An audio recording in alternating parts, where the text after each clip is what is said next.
Today's episode of Beyond Distribution with GTDC features a conversation with Exclusive Networks executives Jason Beal, President of North America, and Andrew Warren, VP of Sales and Marketing. Our guests share their thoughts on why they believe the term distribution doesn't quite capture what organizations such as Exclusive do for vendors and solution providers.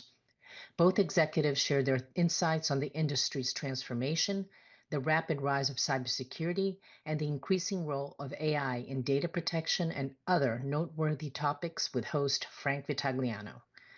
Check out the GTDC Knowledge Hub to enjoy the video or audio versions of all 54 episodes of the podcast and access a wide array of other valued industry resources. Thanks for listening. Hello, everybody, and welcome to another episode of our Beyond Distribution podcast. I'm thrilled today to have two new executives from Exclusive Networks in North America. First, we have Jason Beal, who is well known to our community as the new president of Exclusive Networks in North America, and Andrew Warren, recently named vice president of sales and marketing. So, gentlemen, welcome. Thanks, Frank. Great to be here. Thanks. Yeah, it's good to have you. So, maybe if you will, a little bit of background for our folks to be good for folks that maybe aren't as familiar with Exclusive. Certainly, we're familiar with Exclusive in Europe, but in North America, it's been relatively new. Talk a little bit about company focus, your new roles, which I think are great, and perhaps what changes and what plans you have going forward. So, Jason, I'll start with you. Sure. So Exclusive Networks is a global cybersecurity leader. We like to think we're at the center of the IT ecosystem, driving trusted digital transformation for organizations all around the world. We have presence in 45 countries and the ability to serve partners and end customers in over 170 countries. And from the start, we've really been focused on cybersecurity, on secure networking, a real high touch model. We like to say that we can deliver global scale, but still do that local sale and have all that local market knowledge, the expertise that our vendors and our partners count on to bring a plethora of different cybersecurity and secure networking technologies to market. We've got a great portfolio. We offer a wide range of services and again, an incredible amount of technical and sales and product expertise within cybersecurity, to help the ecosystem to deliver cyber defense for end customers of all sizes. Yeah. So, Jason, obviously, from a background standpoint, you've certainly been in distribution, previously. Then you had a couple of stints on the vendor side. Kind of go over those quickly, and then Andrew, I would ask you the same question in terms of your background and your experience. Yeah, so I had started in the States at a small domestic value-added distributor. At that time, the solution was around document imaging and content management, and that's really where I cut my teeth in distribution, in the channel, and in the industry. And I moved to a larger distributor and worked both in the United States and in Europe, and then moved in specifically into the cybersecurity space within the vendor community, managing distribution in multiple theaters, commercial channels, and then eventually running, the entire channel business for a number of companies. And I really appreciated how the industry, right, the channel has evolved, right, as technology trends have evolved, and how distribution has also evolved, of course, or over the course of those last couple of decades, right? Always being relevant and always providing the types of services that the partners, the vendors, and the end customers need. So I've tried to stay right in the center of the ecosystem, and I'm so proud and pleased to be back working with Exclusive Networks, a company I've known and admired for 15 years. I've watched it grow around the world. I've watched its incredible success in the last about half decade, specifically here in North America, and the chance to lead that business, a company that I know, a culture that I know, and with a group of employees who just prove to be incredible every day.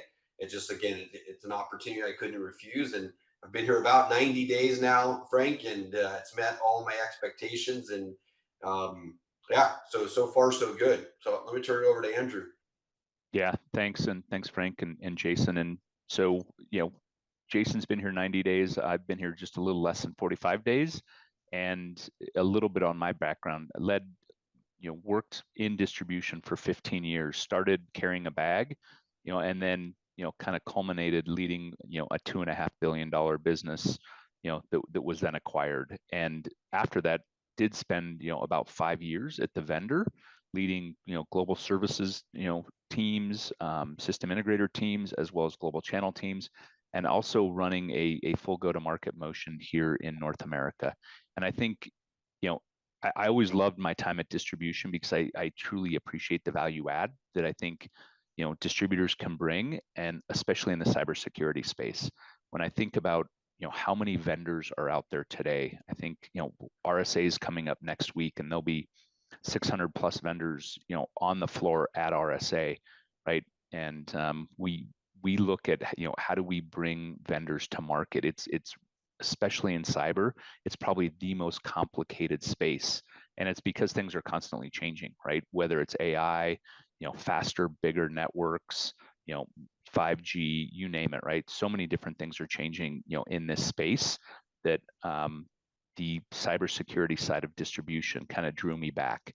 Plus, I think, having spent 5 years on the vendor and understanding, how important, the new logos are and all of those sorts of things really leads well into, where exclusive is. And, kind of to echo a little bit what Jason said on the exclusive network side, and Frank, you even mentioned it, right? Everyone knows exclusive, outside of North America. Well, I think that's the interesting opportunity here is really taking that global reach and building on what the team has done the last handful of years here, because they have grown an amazing business here, and now it's that opportunity to just take it to that next level. So really excited to be here and working with with Jason and the team. Yeah, I think that's great. Look, you guys have clearly a ton of experience, in the ecosystem, if you will, right? Because having spent time on the vendor side, having spent time on the system integrator side or solution provider side or whatever, I think that really helps. I mean, talk about the familiarity with the ecosystem and how you're able to apply that to some of the things that you're thinking of doing, whether it's obviously whether it's upstream with the supplier community, of which in the cybersecurity space there are hundreds of them, if not thousands, that are constantly emerging, right? Or certainly downstream to your customers, right? And both are really significant in terms of your ability to interact. How do you feel, Jason? How do you feel about that? Well, it's interesting that part of our vision statement here that we talk about in North America with exclusive, part of that says, we want to provide services and support to our vendors, partners, and end customers in the ways that they practically need each and every day, right? So kind of real straightforward, but what it means is that these different constituents within the ecosystem, upstream and downstream, with whom we're working, they need different things every day. And I've talked to partners. I talked to a partner last week. In fact, a follow-up to our conversation in Arizona last month. We have a incredible footprint on the campus of Cal Poly San Luis Obispo, where we employ students, a couple of dozen students. These aren't interns, or it's not an apprenticeship. I mean, they're working 20 hours a week in various capacities. And last week we had one of our partners, they're planning a site visit. The partner needs 4 different roles fulfilled. They need a BDR role, they have a DevOps role, they want a pre-sale technical role, and they want a marketing role filled using our resources on site at Cal Poly. So that's one of the ways that we can help that partner through services and support. We have another partner with whom Andrew and I had a call last week, and they're working with us on a very big global deployment project. They want to put inventory on site, some purchased, some on consignment. There's some technical integration work. There's the staging, and then the deployment. So Frank, there is, even in this world of SaaS, there is still inventory out there, and we still provide a lot of range of inventory related services. And then I talked to a partner um, 2 weeks ago that needs deployment on a large project. And so we have professional services capabilities with our Fortinet EPSP and our Netscope delivery services through CloudRise. And so we're adding bench strength to that particular partner and to their end users who also need to roll out this cybersecurity project. So if you just look at what do our vendors, what are the partners, what do their customers need, it varies every day. And that's what we're here to do. That's where the remit is. Like certainly we can, help on procurement and financing and some of these kind of traditional distribution related services, but every partner, every end customer needs different things each day. And we're agile and we have, the breadth of resources and delivery capabilities to provide those various services and support. Yeah, that's really interesting because, earlier you had mentioned the traditional distribution services and the evolution, since then. And, everybody talks about that, but until you go through what you just went through and explain, 3 use cases where, we're like real examples of services that are being deployed that maybe 15 years ago wouldn't have been traditional, maybe 10 years ago, maybe 5 years ago, wouldn't have been viewed as, traditional. Perhaps the offsite warehousing might be, but certainly the other things with the augmenting of services people and services capability. And that's hard. I know this having been in the space for a long time, but just managing that bench of services people. Yep. And I tried it as a solution provider for a couple of years, and I got to tell you, I can't even tell you how difficult it was. Making sure the utilization rates were where they needed to be, making sure we had dollars that we were allocating properly. Sounds like Andrew, you've had that experience too in your world, in the system integration world, which I think is a real value add in terms of what distribution can provide. Yeah, absolutely. And I'll just add a little bit to that, right? Especially on the services side. I think, and especially in cyber, as it continues to evolve, right? I mean, we hear the platform story over and over, right? From all of our big vendors. But as they move into, newer technologies and adjacent technologies, within their own community, right? Because we sell to, thousands of partners, right? So we can be able to help them on, kind of the leading edge and bleeding edge of some of these different vendor technologies by aggregating some of those services, around there and allowing them, to, it's much easier to manage your bench when it's, across 1,000 partners than it is, across a number of end users that you aren't really sure what the adoption level is going to be. And so we help both, right? That's, as Jason had talked about, we're supporting our vendor partners in that aspect by helping them get these newer technologies to market faster. And we're also, kind of de-risking, some of those investments for our solution providers. So it really is, win-win on both sides from that perspective. And, it is very unique. And I think that's also part of the reason I joined Exclusive, right? Is as I sat down and I looked at truly the capabilities that we're delivering, not just in North America, but globally, and the acquisitions that we have made with this different skill sets. We're not just buying, what you might consider as, traditional companies to enhance the, legacy distribution business. It really is pushing into those new areas, which is super exciting. Yeah, no question. So one of the things that I, consistently hear from various members of the IT ecosystem, whether you're talking to, the suppliers, whether you're talking to solution providers, MSPs, MSSPs, it doesn't matter, is the talent shortages, particularly as it relates to cybersecurity. And of course, AI now we're starting to, you're starting to hear it from an AI standpoint. And by the way, I view those as, really close, very close together, right? They clearly complement each other, but it's a major concern. So what are some of the thoughts that you guys have around that and some of the things that you're thinking about that you can do to certainly help that? Because I don't think that's going away for a long time. I mean, this is an issue that's going to be with us.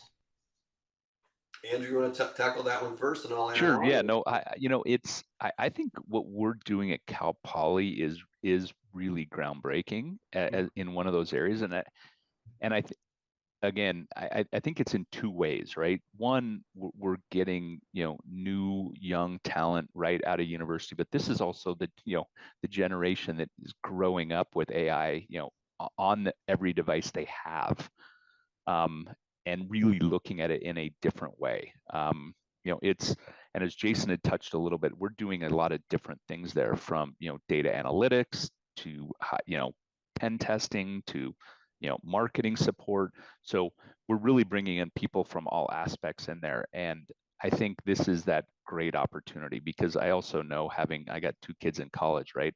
How do I get experience, right? It's that chicken and the egg.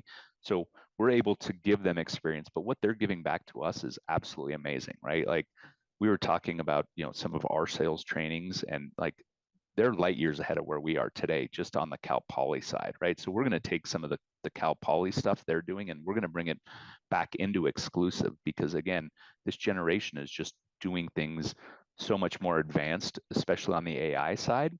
So I think, but building this kind of infrastructure is not easy. So I give, exclusive credit for, kind of building this out. And now, it's our opportunity to help scale this, in a new way. So, really exciting, from that perspective, and have been on a couple calls with customers talking about these capabilities. And they, plus there's adult supervision, there's all the other things that go into this.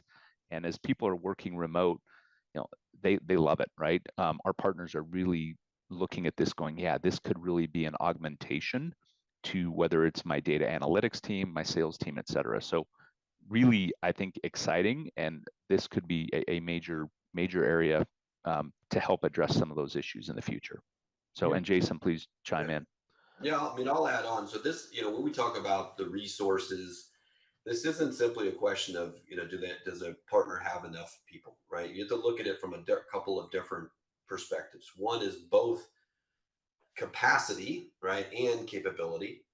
And then we also need to look at it both from utilization as well as opportunity cost.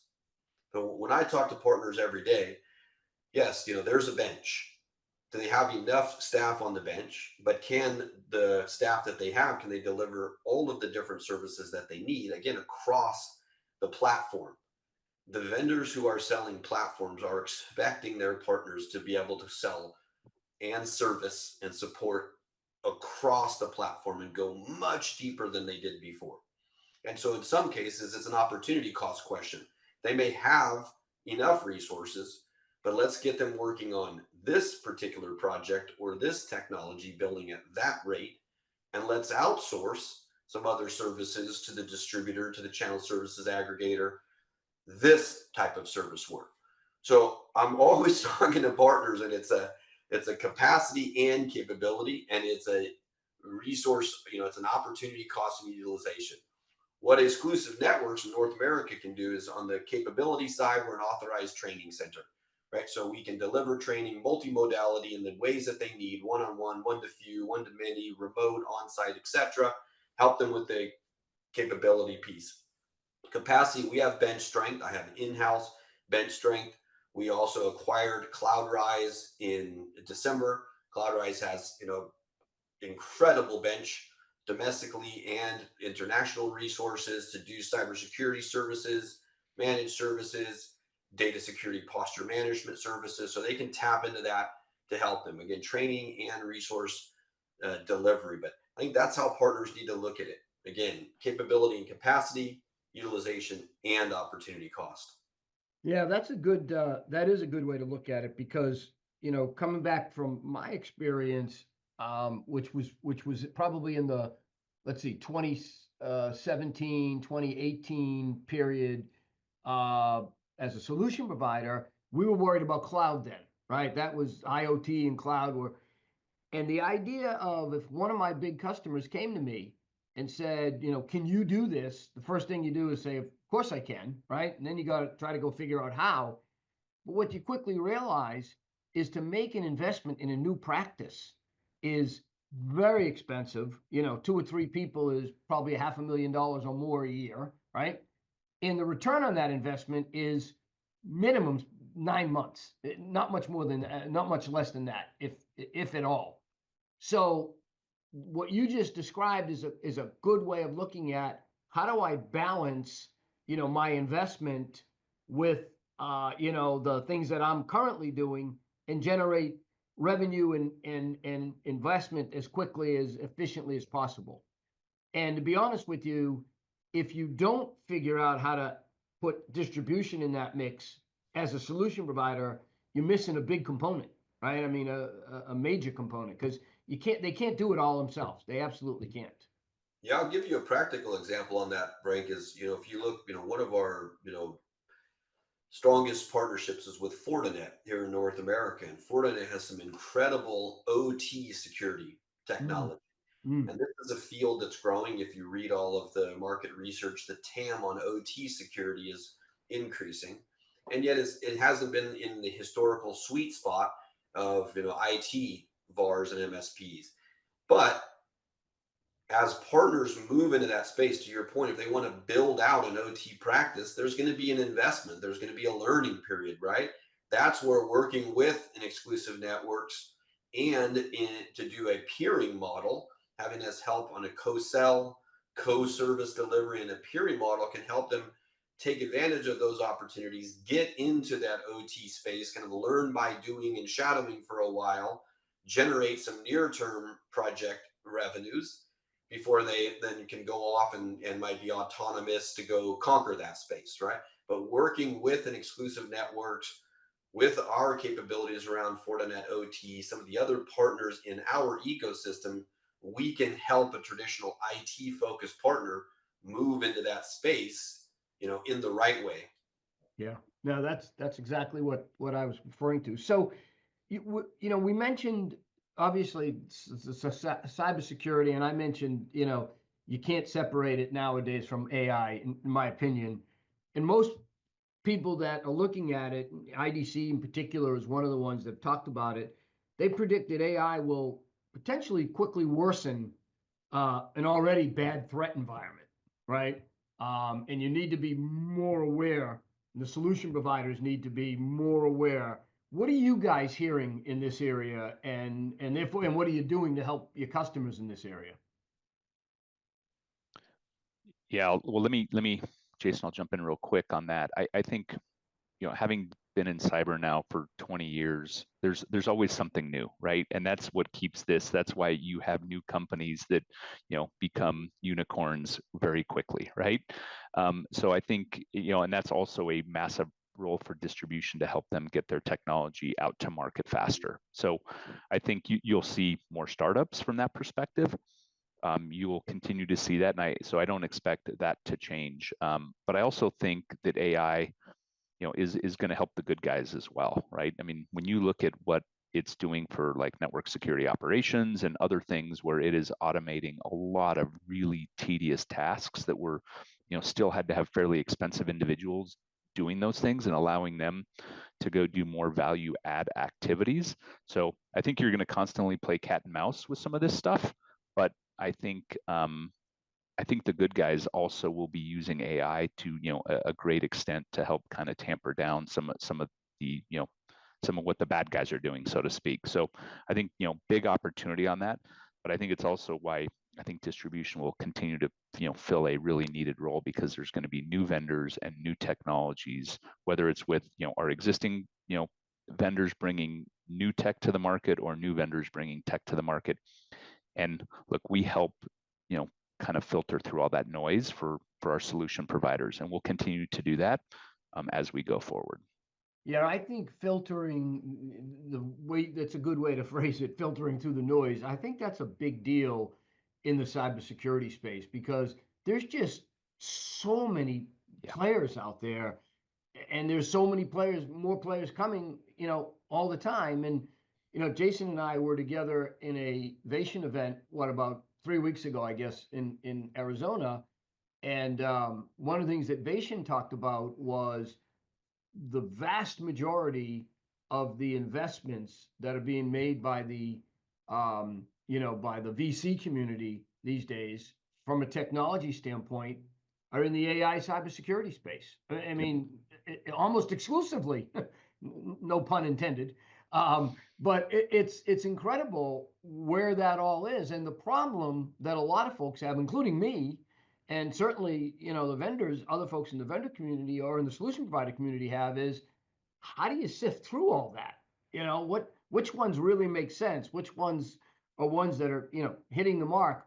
Who's the next, I don't know, CrowdStrike? Who's the next, Fortinet? You guys have a much better capability of figuring that out than the average, cat out here, right? Well, that's one of the things that Exclusive Networks globally has been so good at, right, since its inception, is at helping the emerging vendors, the early stage and emerging and high growth vendors to build their brands, build their channels, and grow. And in those cases, as you know, Frank, they're not 10 out of 10 are going to end up being the future stars, right? You're going to have some technologies that thrive more than others, but Exclusive is well positioned to bring in early stage and emerging vendors, to put them in front of partners, to start to understand the different technology, understand the use cases, see its applicability within end user environments, and then help the ones that have incredible technology to grow. And I think we're probably, with some of those secure AI vendors that you're referencing, some of the new ones, maybe not 10 out of 10 of those will end up being very successful. But in working with an Exclusive and working with a partner channel, the ones that do end up having incredible technology with the right leadership team and the right investment capital will be successful. Yeah. No, I mean, well, you remember when Dave talked a couple of weeks ago, he mentioned that I think the numbers were the VCs, he said, look at about 1,000 opportunities a month and pick one to invest in. If you think about that, that's incredible, right? And now, out of all of the ones that have been invested in, we all know that a lot of those aren't going to make it, right? For any number of reasons. So yeah, so the capabilities that you guys have in terms of the experience in understanding what the upstream players are asking for, which really comes from customers, right? Obviously, to what potentially is available, I think becomes significant. Yeah, I think when I talk to partners every day about AI, right now it's two things. Like, practically, partners are helping their end customers, like, what are some very specific, easy use cases, right, to take advantage of AI from a productivity standpoint. And also there's a big, call it kind of a demand gen event in what I call readiness for AI. You have to have the right cyber hygiene, the right data protection strategy in place at an end customer before you unleash AI. And so a lot of partners are doing that with their end customers to get them ready for AI. As it relates to the productivity, I'm a big believer that AI will mean more around productivity and job growth and helping skills move upstream than it is a job elimination technology. And I go back to the other time that we met a couple of months ago at the GTDC event in Oceanside, California, where the example was given around the advent of ATM machines. And there was all this fear and loathing that as ATM machines rolled out around the country and the world, that there would be then a decline of bank teller jobs. Well, the slides that were showed at the GTDC event showed that as ATM machines were implemented, the number of bank teller jobs did not decrease. It rose in line with ATM. And that's because those tellers then were able to do more value-added activities with the clientele every day and different types of financial services that they could provide. So while there was this new technology that came on that helped a self-service perspective, the customers, the jobs remain and the jobs became higher value add. It kind of ties back to Andrew's point around today's modern autonomous SOC. It helps the SOC workers to do more value-added activities every day by sifting the sand and removing the noise and the false positives. Yeah, no, that's good. That's a great example. And unfortunately for me, and fortunately for you guys, I was there when that transition from ATM machines happened, which was probably in the 60s and early 70s. You guys weren't, but so I remember it well. Well, look, wrapping up here. Andrew, Jason, I want to give you credit for something that you said a couple of weeks ago that I want to just discuss because I think it's an important point. One of the points that I've been on for a while, probably a couple of years, is I just haven't felt that the term distributor anymore accurately reflects what you guys do, right? And I think it's becoming more and more obvious to a lot of folks, right? And now my issue is I haven't been able to figure out a better term. And and I ask a variety of different people, what do you think? What do you think? In fact, I don't know if you remember, I told this story at our event. Steve Raymond, who's one of the pioneers of distribution, right? I had him on a podcast a couple of weeks ago, and I mentioned it to him, and I kind of said same thing to him, and he was like, he didn't have an answer, but he admitted he was stunned with the increase in capabilities because it's gone so far beyond a vendor needing pick, pack, and ship to get to market, right? But you, Jason, had a pretty good thought at the time on what maybe you guys are doing and perhaps maybe how you ought to be characterized. Yeah. So first, let me say I'm proud of the term distributor or distribution, Yep. but I fully agree with you. Within the tech industry, distributors do so much more than distribution in other industries. I don't know, plumbing industry, office furniture, where it truly is more around supply chain management, right? Right. In tech, we are a channel services aggregator, right? I think this is, in fact, the golden age of two-tiered aggregation. And the types of channel services that we provide are incredibly vast. From some of the, hey, we're going to build partner channels and do the recruitment enablement of growth of your partner channel, to now end user focused services in data analytics, business intelligence, demand generation, to the types of professional services, implementation, post-sale, pre-sale, managed services, to the full customer success, customer lifecycle management services. We can do a whole host of platform and digital and marketplace services. So we are here to aggregate, we are here to orchestrate a number of different services to help product, be it physical or virtual, move from the ISVs and OEMs all the way through the channel to the end user, provide all the capital, the financing, the services, the personal touch. So that's why I think this term channel services aggregator fits what we do. Again, I'm still proud to be a distributor. I think that classic distribution provides, in fact, a lot more value add than some of today's, transactional marketplaces that are only doing some SaaS services. We do so much more to build channels, to create and manage demand for our vendors. So I think if you look at orchestration, you look at aggregation, you look at just the kind of all of these two-tier services that we do, that's why I think channel services aggregation is a really good term to describe what we do in tech. And Exclusive Networks North America, we've got incredible technology, we've got incredible people that provide that range of services for our partners and for our vendors. Yeah, I mean, that's very well said. I couldn't say it better. That's really I think an excellent explanation. So look, Andrew, any last thoughts before we sign off? Well, I'd just like to say thanks, and I think Jason summed it up very, very well with where we're going, and thank you for the time, right, to talk a little bit about what we're doing here in North America. Yeah, no, thank you, and thanks both of you guys for taking the time, and thank you for helping articulate what's happening, because I'm the same way, Jason, like you. I've been working with distributors for 40 years, and I'm proud of that fact. And I don't shy away from the term distribution, but I just want to make sure that the world understands there's so much more to it, than just what you traditionally think of. So you guys did an excellent job explaining that. So thanks for joining. I'm looking forward to seeing you again, and good to see both of you.